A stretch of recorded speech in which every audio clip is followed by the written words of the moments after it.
corresponde ahora presentar al doctor Benjamín Vicente, quien es profesor titular y director del Departamento de Psiquiatría y Salud Mental de la Universidad de Concepción.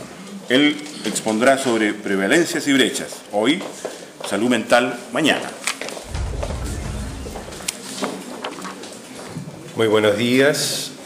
Primero, agradecer a los organizadores por la oportunidad de estar en este simposio y compartir con ustedes alguna información o ideas que hemos estado construyendo en los últimos años. La carga de las enfermedades mentales fue seriamente subestimada por los enfoques tradicionales que consideraban solo la muerte y no la discapacidad. El programa de la Organización Mundial de la Salud sobre carga de las enfermedades mentales, ya a mediados de la década de los 90, redefinió cómo esta debería ser evaluada e hizo proyecciones hasta el 2020. En la actualidad, prevalencia, años vividos con discapacidad y mortalidad se toman en consideración con el fin de calcular la discapacidad ajustada por años de vida y los años vividos con discapacidad ya ampliamente conocidas como DALYs o AVISA en nuestro país.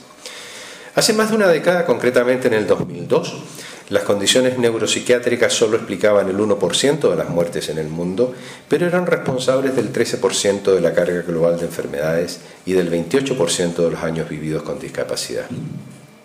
Las regiones del planeta difieren marcadamente con respecto al número de DALYs debido a las condiciones neuropsiquiátricas. En nuestro país, de acuerdo al estudio de carga de enfermedad del 2008, los trastornos neuropsiquiátricos generan la mayor contribución para todos los grupos etarios, representando un 30,4%. En América Latina y el Caribe, la contribución total a los DALYs valía de un 15 a un 25%, mientras que en Estados Unidos y Canadá es de un 30,9% y de un 33,9% respectivamente.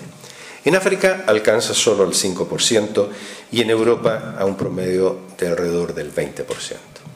En Chile, la causa específica más relevante para todos los grupos etarios en términos de su contribución a los DALYs es el trastorno depresivo unipolar, que alcanza el segundo lugar con el 4,5% del total. La dependencia al alcohol ocupa el cuarto con el 3,4% y complementariamente la cirrosis hepática alcanza el quinto lugar con un 3,3%. Entre los hombres, la dependencia al alcohol es la segunda causa de DALYs. La cirrosis hepática es la tercera, la depresión unipolar la quinta y las agresiones la sexta. Entre las mujeres, los trastornos depresivos ocupan el segundo lugar, los trastornos de ansiedad el tercero y las agresiones llegan al cuarto. La esquizofrenia se encuentra también entre las 20 causas más importantes. El peso de los trastornos psiquiátricos específicos es aún más grande cuando se examinan solo aquellos que están presentes entre los 10 y los 59 años de edad. En Chile, la gran contribución de las condiciones neuropsiquiátricas refleja los avances en salud pública y en la atención sanitaria general.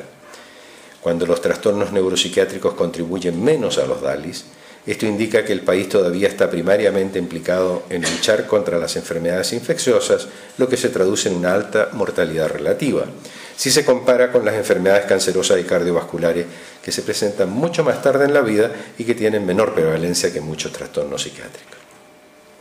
Las necesidades de salud mental de la población no pueden estimarse analizando exclusivamente los trastornos en los ejes 1 y 2 del DSM o de la Clasificación Internacional de Enfermedades. Los trastornos propios de la transición epidemiológica, como las enfermedades cardiovasculares o cerebrovasculares, hipertensión, cáncer de pulmón y otros, o la cirrosis hepática, tienen importantes componentes del comportamiento y los estilos de vida. Los trastornos emergentes también contribuyen a la carga de enfermedad mental de una nación en desarrollo y necesitan ser tratados adecuadamente por los agentes de salud, ya que pueden a su vez expresarse en una variedad de condiciones psiquiátricamente relacionadas, como son los homicidios, suicidios, accidentes automovilísticos, consumo de sustancias, HIV/SIDA, abuso infantil, abuso a mujeres y otros tipos de violencia. En ambos grupos, los factores de riesgo están asociados a estilos de vida, características demográficas y factores sociales. Los factores demográficos tales como edad, género, nivel socioeconómico, estado civil, etnia y ruralidad no son fáciles de modificar. Sí podríamos tratar de impactar variables como la conducta individual, tales como la dieta, el consumo de tabaco, el uso de jeringa, la posesión de armas, el uso de cinturón de seguridad en vehículos motorizados, etcétera, etcétera. Las tasas de suicidio, en claro y vertiginoso incremento, parecen directamente relacionadas con el porcentaje del PIB nacional invertido en salud y la muy escasa proporción de ese gastado en salud mental.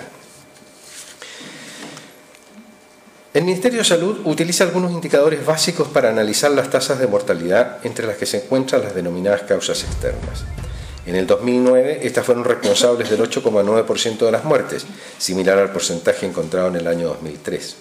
De estos fallecimientos, 25,8 se debieron a accidentes de tránsito y 26,4 suicidios. La tasa de mortalidad ajustada por accidente de tránsito fue de un 12,4 por 100.000, con un mayor peso para los hombres, 20,2, que para las mujeres, 5,1. Mientras que la tasa derivada de heridas autoinfligidas alcanzó un 12,7 por 100.000 y fue casi 4 veces más alta para los hombres, 28, que para las mujeres, solo un 5%. En el 2008, la incidencia de SIDA alcanzaba un 2,1 por 100.000, 4 para hombres, 0,8 para mujeres. Y el 16,9% de los recién nacidos provenían de madres con menos de 20 años de edad. Con respecto al consumo de sustancias, el 11º Estudio Nacional de Drogas en Población General, llevado a cabo por el Servicio Nacional para la Prevención y Rehabilitación del Consumo de Drogas y Alcohol, SENDA, publicado en el 2015, indicó una prevalencia anual de consumo de marihuana de un 11,3%, que revierte la tendencia decreciente observada desde el 2006, 7,2, al 2010, 4,6. La misma curva se encuentra en los grupos más jóvenes. El uso de marihuana por adolescente de 12 a 18 años sube de 5,3 en el 2010 a 13,5 en el 2012, así como también en adultos jóvenes de 19 a 25, donde sube de 17,5 en el 2008 al 24% en el 2012. La prevalencia del consumo de cocaína en el 2010 fue de 0,7, incrementándose a 1,4 en el 2012, y en el segmento de edad de 19 a 25 años alcanza 1,6, mientras que en el caso de la pasta base de cocaína, la prevalencia de consumo sube de 0,4 a 0,5 en el mismo periodo.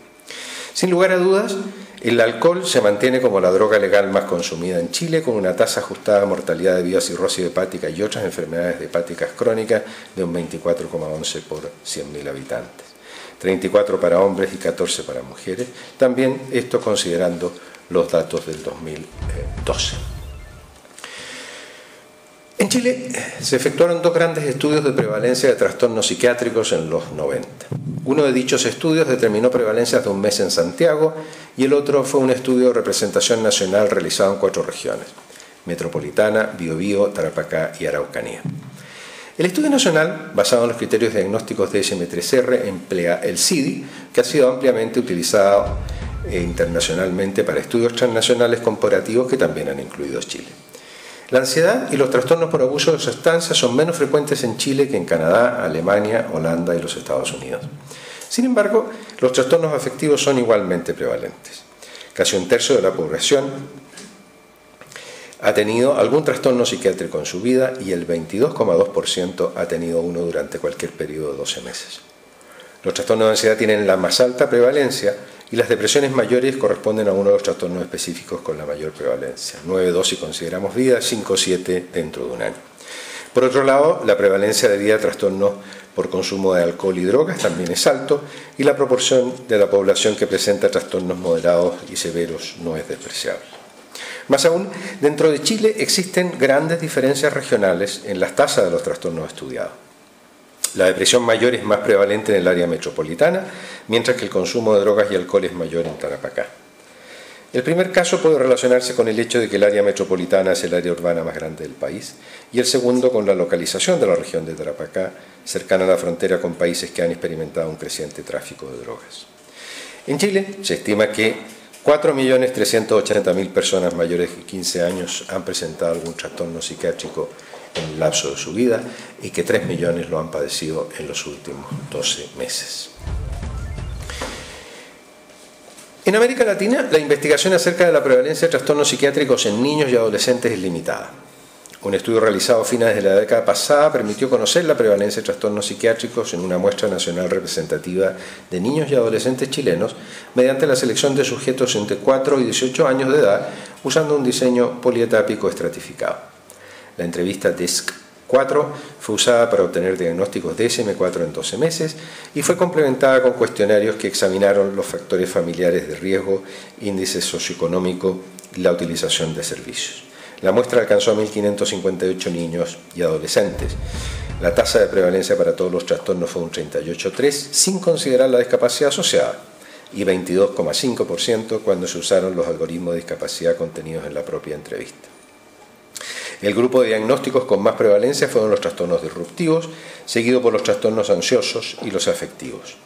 Los trastornos por uso de sustancias en niños y adolescentes tienen una prevalencia de un 1,2. Por otro lado, los trastornos alimentarios y esquizofrénicos fueron relativamente raros. En comparación con los niños, las niñas tienen un mayor riesgo de desarrollar trastornos de ansiedad, principalmente fobia social, y trastornos de ansiedad generalizada. No se encontró diferencias de género en las tasas de prevalencia para trastornos afectivos cuando se tomó en cuenta la discapacidad. Tampoco se observaron diferencias de género para los trastornos disruptivos o por consumo de sustancias.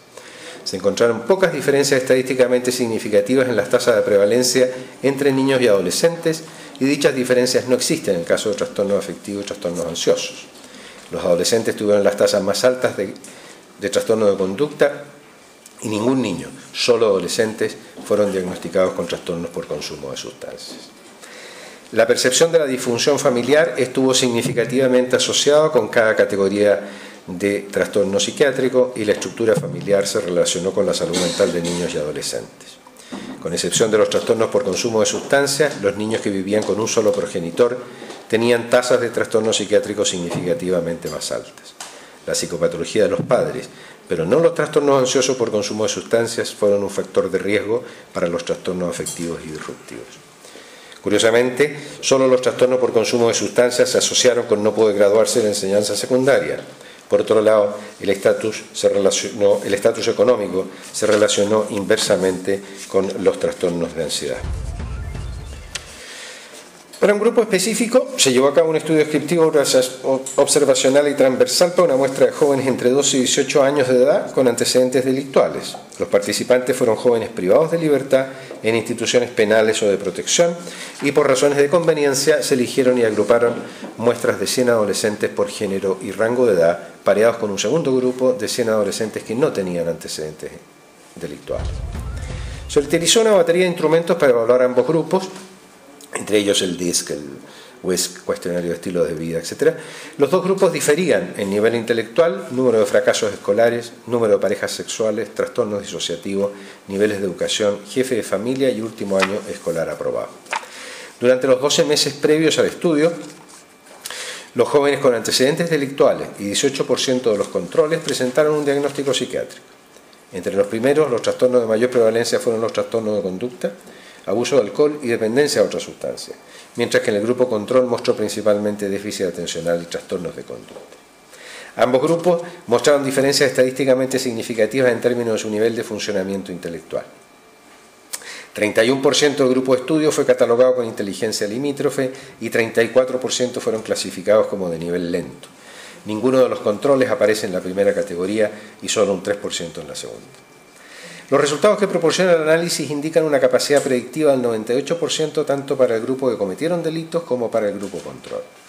El principal predictor para la conducta delictual resultó ser el coeficiente intelectual de los participantes, seguido por los años de educación, número de detenciones, número de parejas sexuales, presencia de un diagnóstico de trastorno de conducta y nivel de educación del jefe de hogar.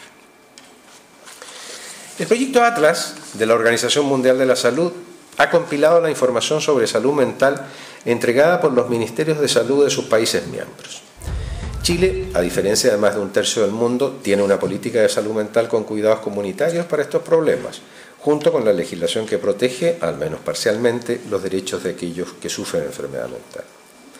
De acuerdo con los datos del proyecto Atlas, el presupuesto para la salud mental en Chile es del 2,78% del total destinado a salud, 8,7% del PIB, lo que es claramente inferior al 6,2% y 7,2% de Estados Unidos y Canadá respectivamente. El financiamiento primario para el cuidado de la salud mental se basa en el seguro de salud público, al que accede aproximadamente el 80% de la población. Desde el año 2006, la depresión y el primer episodio de esquizofrenia han sido incorporados al sistema de garantías explícitas de salud, permitiendo una cobertura más amplia y postular un adecuado nivel de cuidado proporcionado por las normas y protocolos preestablecidos. Luego se incorporaron garantías que cubren consumo de sustancias en adolescentes con un muy limitado impacto y en el año 2014 el trastorno afectivo bipolar. La garantía de calidad está aún pendiente. Aunque Chile tiene más camas psiquiátricas disponibles que la mayoría de sus vecinos, la diferencia con Estados Unidos y Canadá es enorme. Cuando se compara con los otros países del mundo, la tasa de camas de un 1.3 por cada 100.000 habitantes es más baja que la mediana de los países con ingresos medios altos y muchas están aún en hospitales psiquiátricos, sugiriendo que se usan más para casos crónicos que agudos.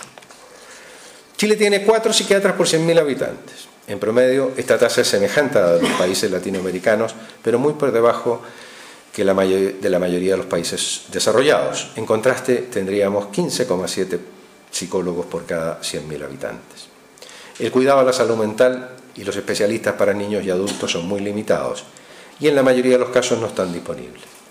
Adicionalmente, existe una amplia disparidad de los recursos disponibles a través del país y la concentración de especialistas en el mundo privado, que atiende con suerte al 20% de la población, alcanza niveles alarmantes. En Chile, en la pasada década, muchos adultos con trastornos psiquiátricos no buscaban atención para su enfermedad mental. Menos de la mitad de aquellos que presentaban algún diagnóstico psiquiátrico recibieron algún tipo de atención en los pasados 6 meses, 47,9%. Mientras que solo el 36,5% recibió algún tipo de atención de salud mental, ya fuera esta entregada por un médico especialista o generalista. Y el uso de servicios especializados fue escaso, alcanzando solo al 6,3%. Aunque una significativa proporción de las personas con trastornos graves hizo uso de servicios de salud mental, solo el 21,3% recibió atención especializada. En general, el uso de servicios entre personas que presentan enfermedades mentales graves en Chile no difiere significativamente al compararla con la de países desarrollados, sí cuando se analiza la atención especializada versus la gravedad del cuadro. Más recientemente, en la población de niños y adolescentes, 41,4% de los sujetos con necesidad de servicio buscaban algún tipo de asistencia y casi un quinto, 17,8%, de aquellos que usan servicio no tienen un diagnóstico psiquiátrico en el año anterior. Los servicios más usados por aquellos que cuentan con un diagnóstico son los servicios existentes en contextos escolares y servicios psiquiátricos ambulatorios. El grupo que presenta un trastorno de conducta disruptiva buscó la ayuda con más frecuencia. Las brechas en el tratamiento de trastornos específicos, esto es el porcentaje de individuos que no reciben tratamiento, es algo menor que en otros países latinoamericanos si se consideran los datos de la última década. No obstante, estas tasas permanecen alarmantemente altas. Más de la mitad de las personas con trastornos bipolares y casi la mitad de aquellos que sufren de depresión mayor no han sido tratadas. La brecha de un 44,4% en el tratamiento de la psicosis afectiva no es mayor que en la mayor parte del mundo, así como también la de los trastornos por consumo de alcohol.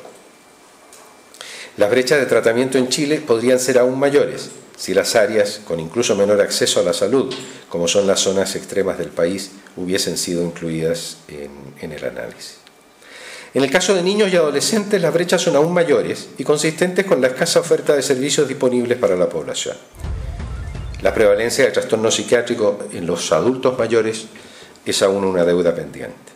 Podemos anticipar que las brechas serán vergonzosas.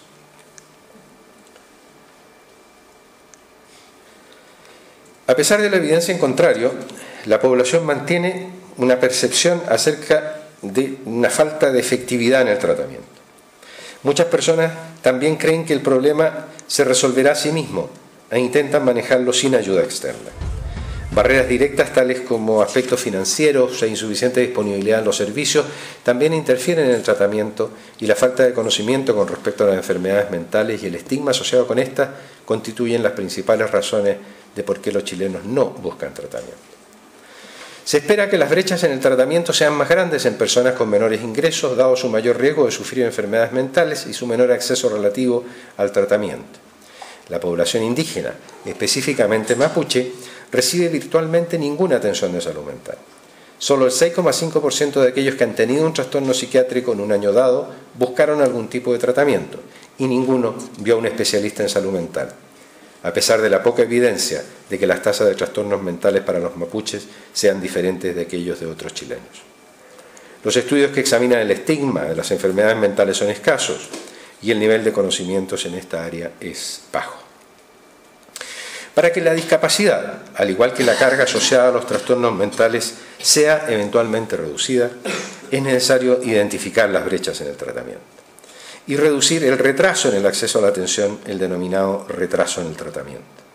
Más aún, pensamos que algunos trastornos se pueden evitar, lo que sugiere que existe una brecha en la prevención, así como también una brecha en la intervención. Las altas tasas de discapacidad asociadas a los trastornos neuropsiquiátricos confirman la importancia de que estas condiciones reciban un tratamiento oportuno y eficaz.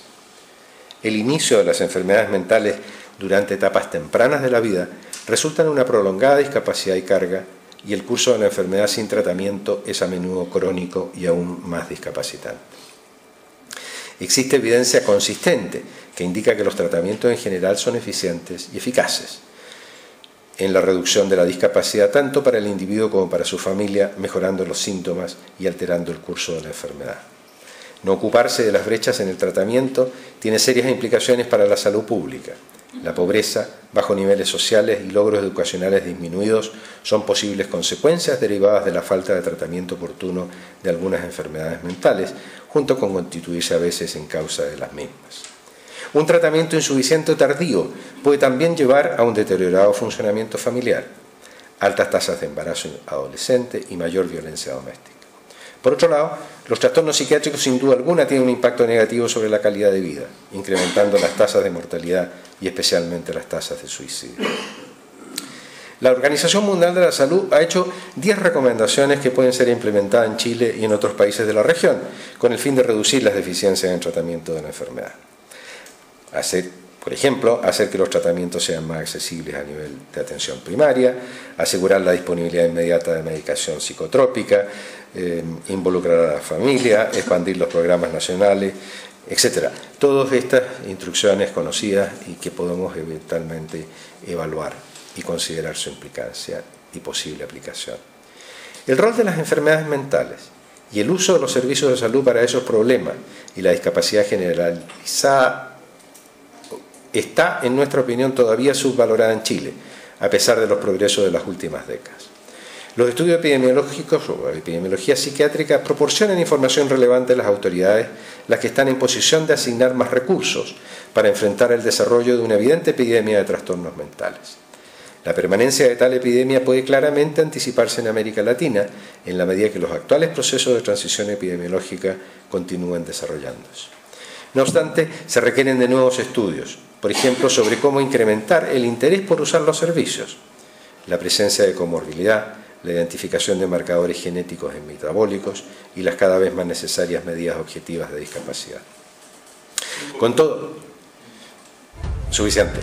Gracias. Con todo, seguiremos, en la medida que continuemos con este trabajo, solo documentando mejor y más fielmente un fenómeno creciente y con un significativo aumento de recursos, tratando más precoz y eficazmente la enfermedad. Este es el desafío de hoy. Pero al sentarnos frente a pacientes precozmente identificados y adecuadamente tratados, seguimos llegando tarde. Una nueva revolución es deseable y necesaria, semejante a la impulsada por la salud pública en el siglo pasado. Los indicadores de salud general, como la mortalidad materno-infantil, no se mejoraron prescribiendo antibióticos, sino con medidas globales de saneamiento básico. El desafío es repetir aquello en la salud mental. Estrategias audaces, revolucionarias y de frontera que impacten la promoción de la salud mental y la prevención de la enfermedad mental son, en verdad, el desafío de mañana. Muchas gracias.